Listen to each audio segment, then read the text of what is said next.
Hello viewers, welcome back to my channel. আসসালামু আলাইকুম।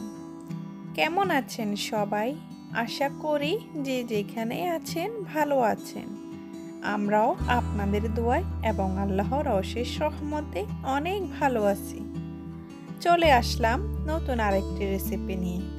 আজকে আমি বানিয়ে দেখাবো লেমন কেক। কেকটা দেখতে না যতটা সুন্দর, খেতেও এর চেয়েও ভীষণ মজাদার। আশা করি আমার আজকের লেমন কেক রেসিপি আপনাদের কাছে ভালো লাগবে।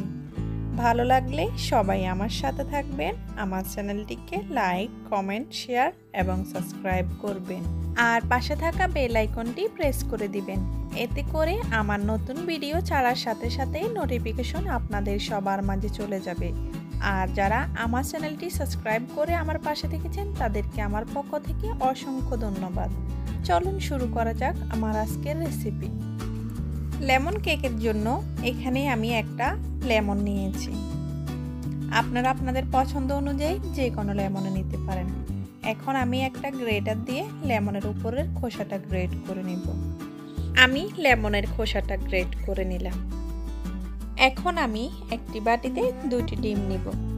ডিম থেকে কুসুমটা আমি আলাদা করে নিব। আর আপনাদের ডিমটা যদি ফ্রিজে থাকে তাহলে 1 ঘন্টা আগে আপনারা বের করে রাখবেন। এখন আমি একটা ইলেকট্রিক বিটারের সাহায্যে বিট করে নিব। আপনারা চাইলে এই কাজটি হ্যান্ড বিটারের সাহায্য করে নিতে পারেন, কিন্তু সময় একটু বেশি লাগবে। আমি লো স্পিডে ইলেকট্রিক বিটার দিয়ে 3 মিনিট বিট করে নিব। পরে আমি হাই স্পিডে 4 মিনিট বিট করে নিব। আমি কিছুক্ষণ বিট করার পরে এখানে আমি চিনিটা দিয়ে দিব। চিনিটা আমি আস্তে আস্তে দিব আর বিট করতে থাকব। এখানে আমি হাফ কাপ চিনি নিলাম। মিষ্টিটা আপনারা আপনাদের পছন্দ অনুযায়ী বাড়িয়ে অথবা কমিয়ে দিতে পারেন। আমি 2 বারে চিনিটা দিয়ে দিলাম। এখন আমি ভালোভাবে বিট করে নিব।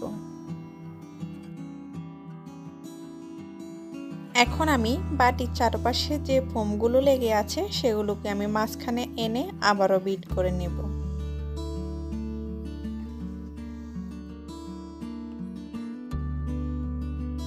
আমি ভালোভাবে বিট করে নিলাম। যখন দেখবেন ইলেকট্রিক বিটারটা উপরের দিকে উঠিয়ে ধরলে বিটারের গায়ে ফোমটা লেগে আছে, তখন বুঝতে পারবেন আপনার ফোমটা ভালোভাবে রেডি হয়ে গেছে। এখন এখানে আমি ডিমের কুসুমটা দিয়ে দেব। দিয়ে আমি 30 সেকেন্ডের মতো বিট করে নেব। এখন এখানে আমি দিয়ে দিলাম 1/3 কাপ রান্না করা রেগুলার তেল, আর আমি দিয়ে দিলাম 1 টেবিল চামচ সিরকা, আর আমি হাফ টেবিল চামচ লেবুর রস দিয়ে দিলাম। এখানে সিরকাটা অবশ্যই দিতে হবে, সিরকার পরিবর্তে অন্য কিছু দেওয়া যাবে না। এখন আমি ইলেকট্রিক বিটারটা উঠিয়ে নিলাম। আর এখন এখানে আমি যে লেবুর খোসা গ্রেট করে রেখেছি লেবুর খোসা দিয়ে দিলাম।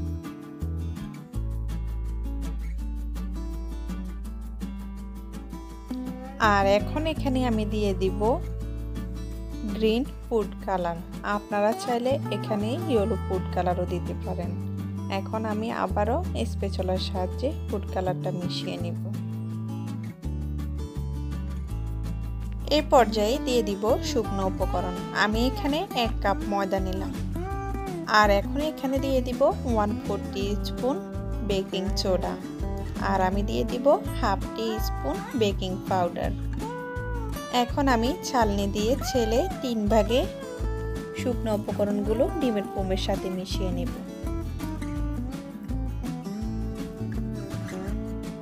এই কাজটি আলতো হাতে করে নিতে হবে, না হলে ফোমটা নষ্ট হয়ে যাবে। এক পাশ থেকে ঘুরিয়ে এভাবে ময়দাগুলো ডিমের ফোমের সাথে মিশিয়ে নিতে হবে।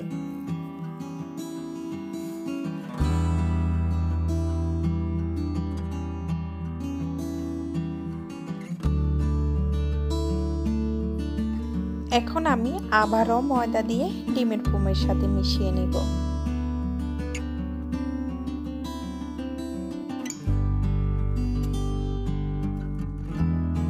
একই প্রসেসে আমি 3 বারে ডিমের ফোমের সাথে ময়দাগুলো মিশিয়ে নিলাম।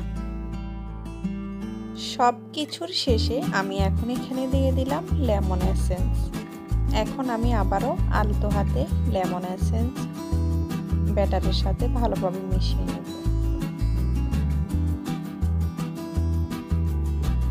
ব্যাটারটার ঘনত্ব এরকম হতে হবে।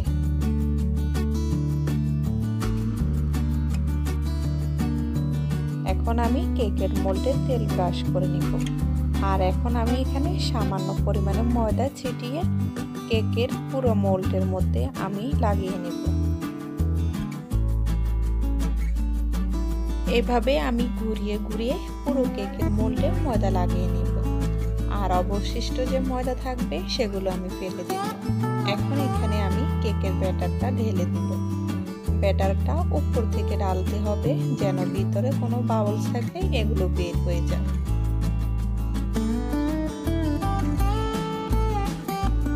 আমি সম্পূর্ণ ব্যাটার ঢেলে নিলাম। এখন আমি এভাবে 2-3 বার ট্যাপ করে নেব যেন ভিতরের বাতাসটা বের হয়ে যায়। কেকটাকে বেক করার জন্য আমি চুলায় একটি প্যান আগে থেকে বসিয়ে গরম করে নিয়েছি। আর আমি প্যানের মধ্যে একটা স্ট্যান্ড দিয়ে কেকের মোল্ডটা বসিয়ে নিলাম। এখন আমি একটা ঢাকনা দিয়ে ঢেকে দিব। আর ঢাকনার যে ছিদ্রটা আছে ছিদ্রটা আমি বন্ধ করে দিব।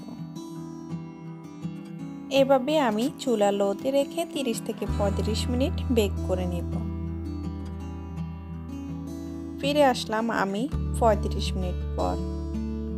এখন আমি একটা টুথপিকের সাহায্যে চেক করে নেব। আমার টুথপিকটা একদম ক্লিন বের হয়েছে, এর মানে কেকটা হয়ে গেছে। এখন আমি কেকটা নামিয়ে ফেলব।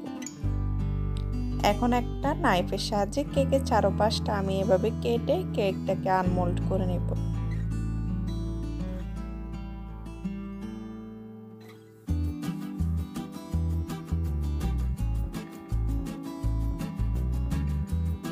আমি কেকটাকে আনমোল্ড করে নিলাম। দেখেই আপনারা বুঝতে পেরেছেন কেকটা কতটা সুন্দর হয়েছে। আর কেকটা অনেক স্পঞ্জি হয়েছে, খেতেও কিন্তু অসাধারণ। আশা করি আমার আজকের লেমন কেক রেসিপি আপনাদের কাছে ভালো লাগবে। আমার আজকের লেমন কেক রেসিপি আপনাদের কাছে কেমন লেগেছে কমেন্ট করে অবশ্যই আমাকে জানাবেন। আর আমার চ্যানেলে এরকম আরও নিত্য নতুন রেসিপি দেখতে চাইলে সবাই প্লিজ আমার চ্যানেলটির সাথে থাকবেন। আমার চ্যানেলটিকে লাইক, কমেন্ট, শেয়ার এবং সাবস্ক্রাইব করুন। আর যারা আমার চ্যানেলটির সাথে থেকে আমাকে সাপোর্ট করে যাচ্ছেন তাদেরকে আমার পক্ষ থেকে অসংখ্য ধন্যবাদ। আজ এ পর্যন্তই, দেখা হবে অন্য কোনো দিন অন্য কোনো রেসিপিতে। সে পর্যন্তই ভালো থাকবেন সবাই, সুস্থ থাকবেন। আল্লাহ হাফেজ।